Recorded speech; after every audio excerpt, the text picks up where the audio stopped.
여러분들 오늘은 제가 어제는 이제 그 스킬인 디맨드에 대해서 얘기해 드린 거, 오늘은 이제 뭐 주정부 인비 점수 분석인데, 여러분들이 이제 사실은 근데 주정부 인비 분석 같은 경우는 이게 여러분들이 어떤 점수가 됐다고 해서 그 점수가 인비를 받았다 해서 자기가 그 점수가 됐는데 왜 인비를 안 받았는지 궁금해 할 수도 있습니다. 근데 지금 현재 주정부가 점수대로 뽑는 게 아닐 수도 있습니다. 왜냐하면 프라이오리티가 각 주마다 좀 많이 달라요. 그리고 그 각 주마다 나이, 커플, 그 다음에 뭐 연봉, 영어 점수, 뭐 기타 여러 가지 요인에 따라서 여러분이 받는 점수가 달라지기 때문에 그 부분도 조금 이해하셔야 됩니다.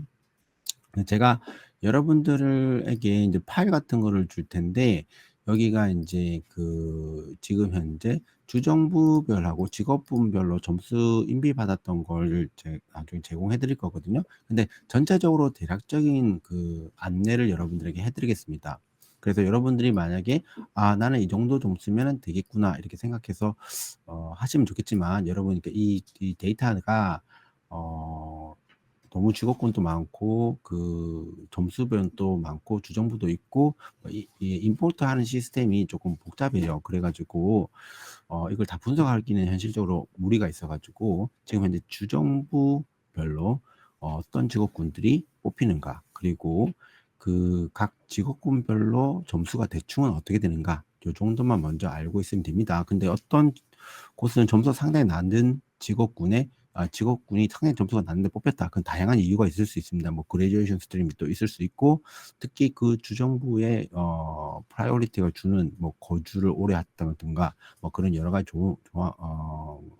같은 것들이 있을 수 있기 때문에 꼭 저 점수를 정확하게 맹신할 필요는 없습니다. 네. 먼저는 그냥 트렌드만 얘기해 드릴게요. 이 트렌드 뭐냐면, 주정부에서 여러분들에게 이제 인비를 할 때 기본적으로 전체적인 대부분 주를 분석한 결과가 뭐냐면은, 주요 직업군들이 이제 그 인비가 되는데, 기본적으로 의료나 기술직이나 그 IT나 엔지니어링 위주가 많이 뽑혀요. 그걸 알고 있어야 됩니다. 그리고 기본적으로 65점 이상이 있지만 실제로 65점 이상이지만 기본 점수겠죠. 그러나 지금 현재 한 85점까지도 올라갑니다. 그럼 이게 내려올 것이냐? 저는 그렇게 생각하지 않습니다. 이유가 뭐냐면은, 지금 현재 점수가 발표가 되고 나면 사람들이 그 점수를 맞추려고 또 노력을 해요. 그러면 또 한 달 후에 또 점수가 올라갑니다. 여러분들이 계속 시험을 치고 있기 때문에. 따라서 여러분들이 내가 점수를 맞췄으니까 나는 그럼 인비 될 거야, 그런 생각을 하시겠죠. 그러면 안 됩니다. 제가 간단하게 이제 보여드릴게요. 자, 먼저는 제가 주정부 인비 점수를 보려고 하면은 엑셀 파일로 임포트 했는데, 먼저는 주정부별로 지금 어떤 직업군들이 뽑히고 있는 거 아까 대충 설명해 드렸죠. 자, 한번 보겠습니다. 자, 이 엑셀 파일을 보면은, 아이고, 이게 보이는지 모르겠네요. 보입니까? 잠깐만요. 보이시나요? 너무 작으신가요? 이 정도 보면 되나요? 네. 각 주정부마다 이렇게 직업군들이 뽑히거든요. 그럼 이거 만약에 주정부로 조금 소팅을 바꿔볼까요? 자, 그러면은 뭐 주정부에 이게 보통 이게 보면 이 시스템은 이 정도까지 직업군이 있잖아요. 많이 있긴 한데, 그렇다 해서 이게 전부 다 뭐 보면은 프라이오리티가 있는 직업군들이 많이 뽑히죠. 그래서 간단히 봐도 뭐 ICT 쪽이나 그다음에 헬스케어 쪽이나 뭐 엔지니어링 쪽이나 뭐 여기 뭐 캔버라는 요리가 뽑히기도 하네요. 네, 그다음에 엔지니어링, 그다음에 ICT, 그다음에 뭐 간호 이런 쪽으로 뽑힙니다. 그리고 각 뽑힌 사람들이 뭐 각 직업군마다 20명 이내니까 이 정도 뽑겠죠. 근데 이게 전부 다 오픈된 게 아니에요. 전부 다 오픈된 건 아니에요. 그 다음에 뭐 뉴사우스 웨일즈 주 이렇게 뽑히죠. 근데 여기 뒤에 점수는 없습니다. 나중에 제가 점수 있는 것도 알려드릴게요. 이렇게 뭐 NT 주는 어느 직업군 위주로 뽑힌다. 그 내용을 제가 여기다가 설명을 해놓은 거예요. 그래서 지금 현재 트렌드는 뭐냐면, 여러분들이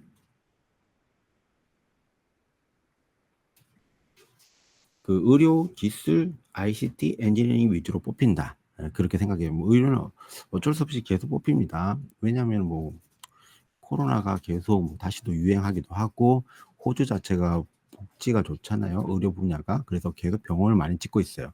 따라서 제 생각 한동안은 계속 어쩔 수 없이 간호가 뽑힐 겁니다. 그러나 간호도 점수가 점점점 높아지고 있다는 것을 여러분이 인지를 하고 계셔야 돼요. 자, 직업군별로 뽑히는 점수를 좀 보여드릴게요.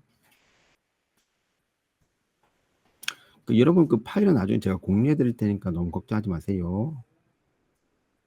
네, 직업군별로 이렇게 뽑히는 점수인데 한번 보겠습니다.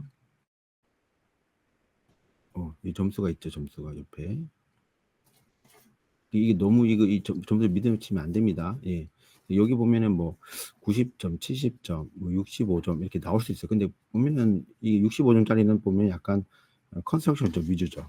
예. 그리고 셰프 같은 경우 기본적으로 70에 75, 80, 90까지 올라가 있어요. 예. 그러니까 이게 약간 주정부의 프라이오리티와 개인의 뭐 어느 주 그 개인의 그 뭐 리저널 지역에서 공부를 하셨고 영어도 높고 뭐 그렇다고 하면 또 이게 점수가 낮아도 뽑히는 경향이 있기 때문에 이걸 너무 이렇게 이 점수를 맹신하면 안 됩니다. 아시겠죠?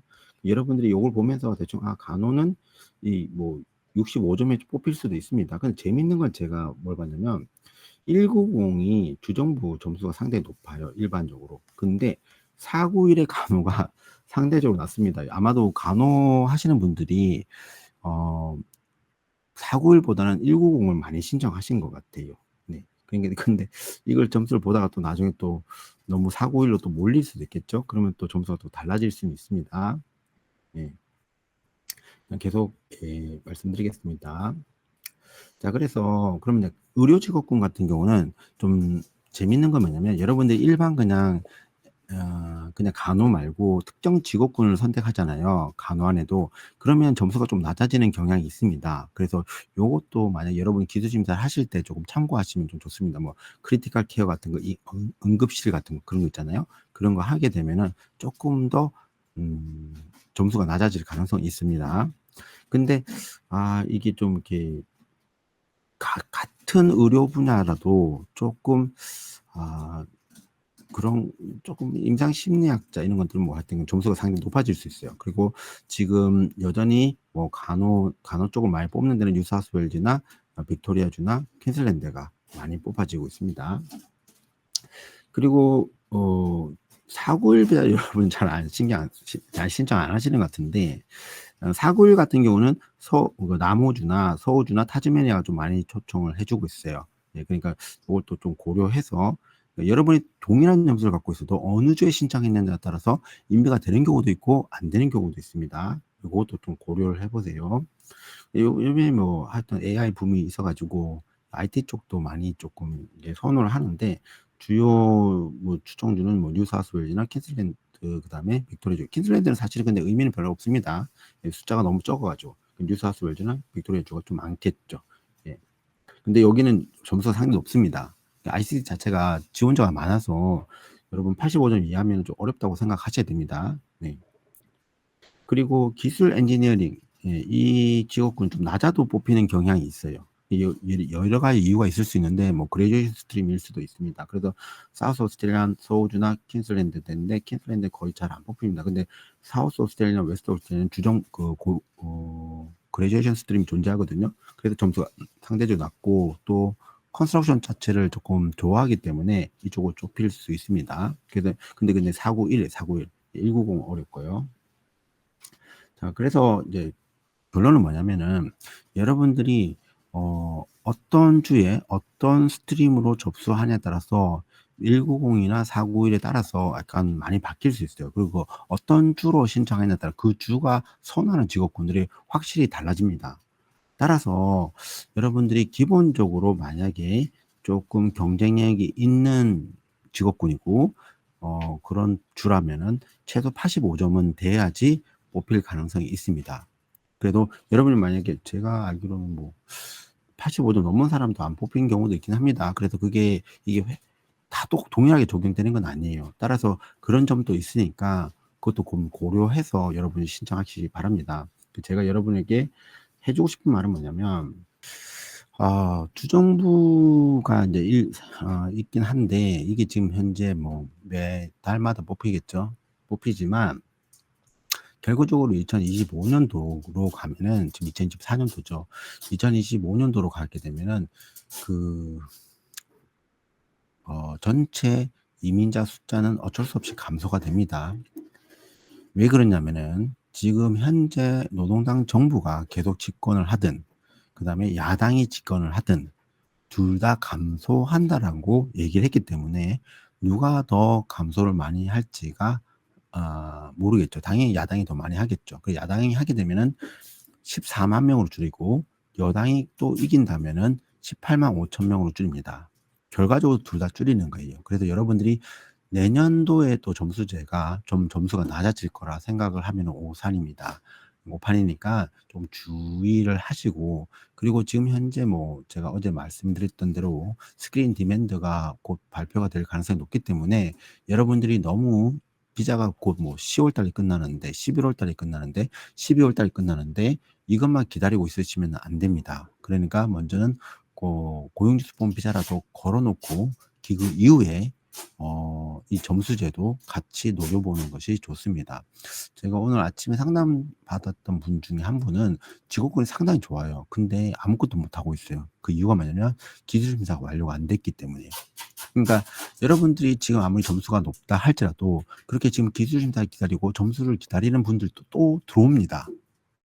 그러니까 결과적으로는 제 생각에는 지금 점수가 하반기에도 떨어진다라고 생각을 하시면 안 돼요.